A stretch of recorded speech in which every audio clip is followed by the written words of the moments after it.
Assalamualaikum warahmatullahi wabarakatuh. Salam sejahtera untuk kita semua. Baiklah, anak-anak kami sekalian, khususnya bagi anak-anak kami yang tingkat 12 SMK Taruna Padang Sedimpuan yang sedang melaksanakan prakrin di lapangan. Anak-anak kami sekalian, kita akan melanjutkan pembelajaran daring kita, yaitu pelajaran bahasa Indonesia. Anak-anak kami sekalian, pada kesempatan ini Ibu akan membawakan materi pelajaran kita, yaitu pembuatan proposal. Jadi anak-anak kami sekalian, barangkali anak-anak kami pernah mendengar kata proposal. Secara etimologis, proposal ini berasal dari bahasa Inggris, yaitu propose, yang artinya pengajuan atau permohonan. Proposal dalam Kamus Besar Bahasa Indonesia adalah rencana yang dituangkan dalam bentuk rancangan kerja. Proposal atau usulan kegiatan bersifat memberitahukan dan menerangkan semua rencana kegiatan yang akan kita laksanakan. Anak-anak kami sekalian, adapun manfaat proposal ini yaitu menjadikan rencana yang mengarahkan panitia dalam melaksanakan kegiatan tersebut, menjelaskan secara tidak langsung kepada pihak-pihak yang ingin mengetahui kegiatan tersebut, serta untuk meyakinkan para donatur atau sponsor agar mereka memberikan dukungan material maupun finansial dalam mewujudkan kegiatan yang telah direncanakan. Anak-anak kami sekalian, secara umum proposal ini dibagi dalam 4 jenis atau digolongkan menjadi 4 jenis. Yang pertama disebut dengan proposal kegiatan. Yang kedua disebut dengan proposal penelitian. Yang ketiga ada yang disebut dengan proposal bisnis, serta yang keempat disebut dengan proposal proyek. Anak-anak kami sekalian, proposal secara umum berisi. Jadi anak-anak kami sekalian, pada kesempatan ini yang akan kita bahas mengenai proposal kegiatan, yaitu poin A, proposal kegiatan.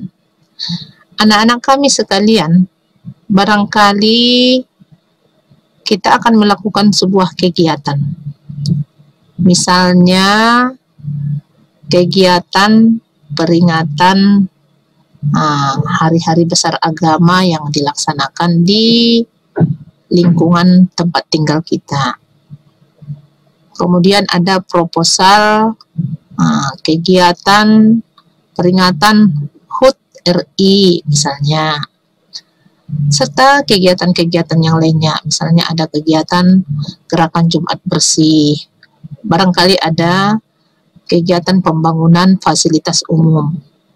Jadi anak-anak kami sekalian, sebelum kegiatan itu dilakukan, tentu saja kita bisa membuat proposal dengan tujuan tadi atau manfaat sudah disampaikan tadi. Barangkali kita meminta dukungan dari masyarakat, mungkin kita minta partisipasi dari masyarakat, baik dari segi moral maupun dari segi finansialnya anak-anak kami sekalian. Jadi anak-anak kami sekalian, adapun unsur-unsur proposal ini atau proposal ini apa saja isinya anak-anak kami sekalian. Yang pertama anak-anak kami sekalian, kita buat dulu nama proposalnya atau judul proposalnya. Misalnya proposal peringatan Hari Guru, misalnya kalau kita mau melaksanakan kegiatan peringatan Hari Guru di sekolah misalnya. proposal pembangunan masjid misalnya, proposal pembangunan musola, proposal pembuatan tong sampah, kalau misalnya itu termasuk fasilitas umum ya anak-anak kami sekalian. Jadi harus kita tuliskan nama ataupun judul proposalnya. Yang kedua, anak-anak kami sekalian, ada bagian pendahuluan. Di bagian pendahuluan ini anak-anak kami sekalian, kita cantumkan dasar pemikiran atau latar belakang kegiatan yang akan kita lakukan. Misalnya judul proposal atau nama proposal, kegiatan Jumat bersih di lingkungan, misalnya lingkungan 3 kelurahan Burandolok misalnya. Ya, anak-anak kami sekalian, itu nama proposalnya. Maka di bagian pendahuluan kita sampaikan apa yang melatar belakangi gerakan ini kita lakukan atau kegiatan ini kita lakukan. Misalnya lagi judul proposal pembuatan kegiatan pembuatan bak sampah umum misalnya di lingkungan tempat kita tinggal, misalnya di kelurahan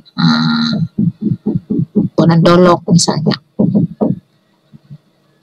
Kemudian anak kami di bagian pendahuluan kita sampaikanlah di sana apa kira-kira dasar pemikiran ataupun latar belakang kegiatan ini dilakukan. Misalnya kalau di lingkungan itu kita lihat misalnya sampah-sampah berserakan. Kalau datang hujan barangkali terjadi banjir, banyak got-got yang tersumbat akibat sampah yang berserakan, yang membuang sampah sembarangan, masyarakatnya di sembarang tempat.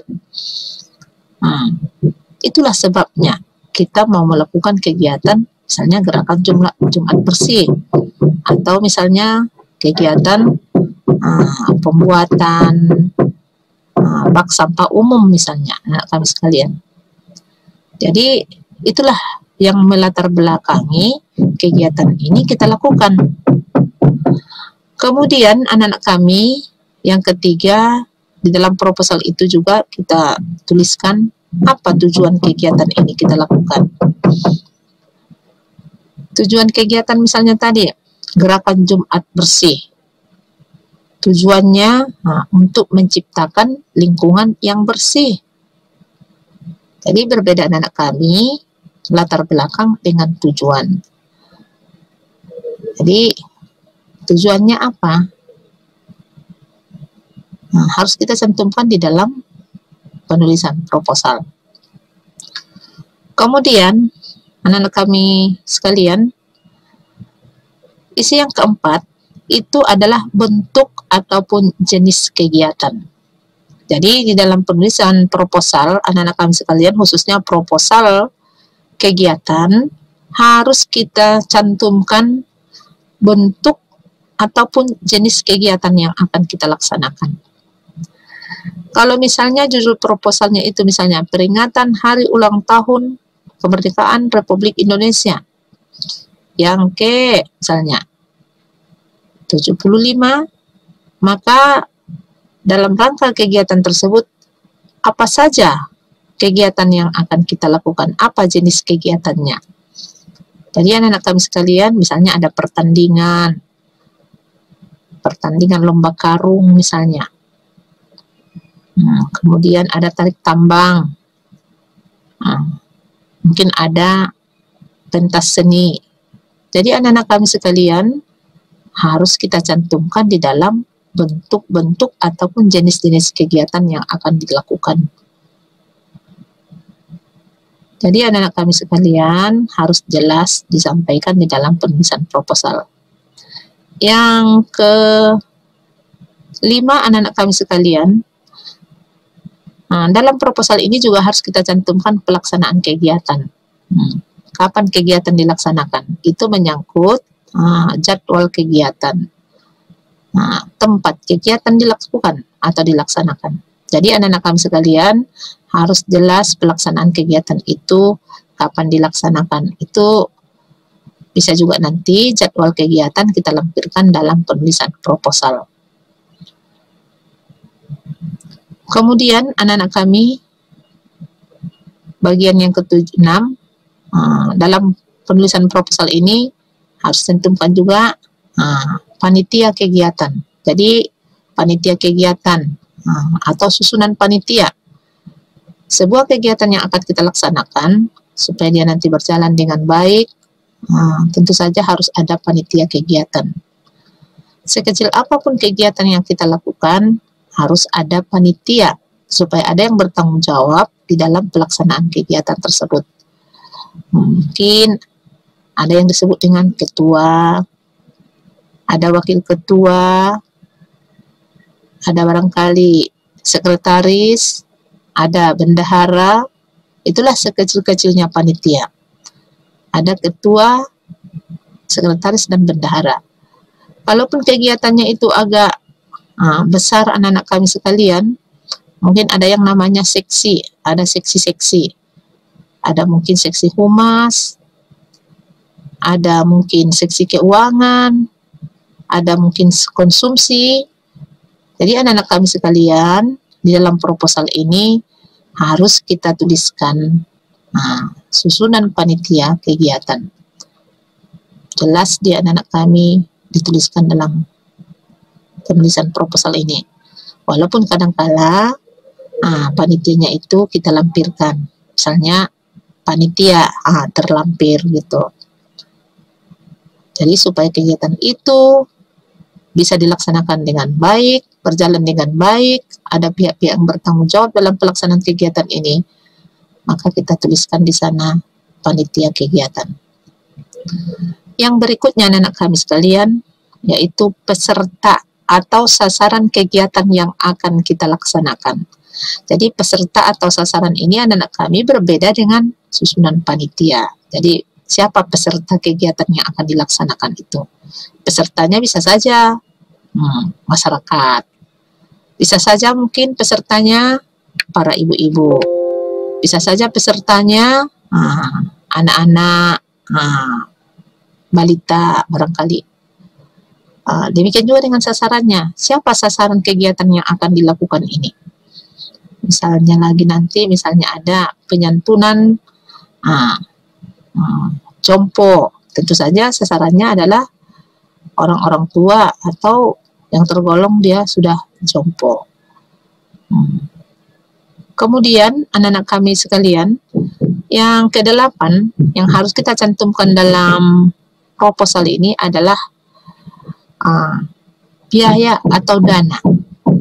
Dalam penulisan proposal anak-anak kami sekalian, rincian biaya harus kita cantumkan di dalam sebuah proposal. Seperti yang disampaikan tadi, tujuan penulisan proposal ini barangkali untuk meyakinkan para donatur atau sponsor agar memberikan sumbangan atau dukungan material atau finansial supaya kegiatan itu bisa dilaksanakan sesuai dengan yang direncanakan. Maka harus kita tuliskan, kita cantumkan biaya atau dana yang dibutuhkan untuk pelaksanaan kegiatan tersebut. Jadi anak-anak kami sekalian harus kita rincikan di sana. Kalau misalnya kegiatan 17-an tadi, ya kita rinci dananya. Mungkin untuk hadiah 500.000, untuk snack atau konsumsi misalnya 800.000. Jadi harus jelas di situ anak-anak kami sekalian rincian biaya yang dibutuhkan untuk pelaksanaan kegiatan tersebut. Jadi sehingga nanti masyarakat itu bisa ikut berpartisipasi atau bisa sebagai donatur penyandang dana untuk acara yang akan atau kegiatan yang akan dilakukan. Kemudian anak-anak kami sekalian, di bagian penutup daripada proposal kita itu tentu saja harus kita cantumkan harapan yang kita inginkan. Barangkali tentu saja supaya kegiatan itu berjalan dengan baik, dengan lancar, tentu saja harus jelas itu harapan yang diinginkan. Jadi anak-anak kami sekalian, dalam penulisan proposal ini hal-hal itulah yang perlu kita cantumkan. Dan yang terakhir, anak-anak kami sekalian, dalam penulisan proposal ini apa saja yang kita lampirkan. Jadi lampiran-lampiran itu kita cantumkan di dalam pembuatan sebuah proposal.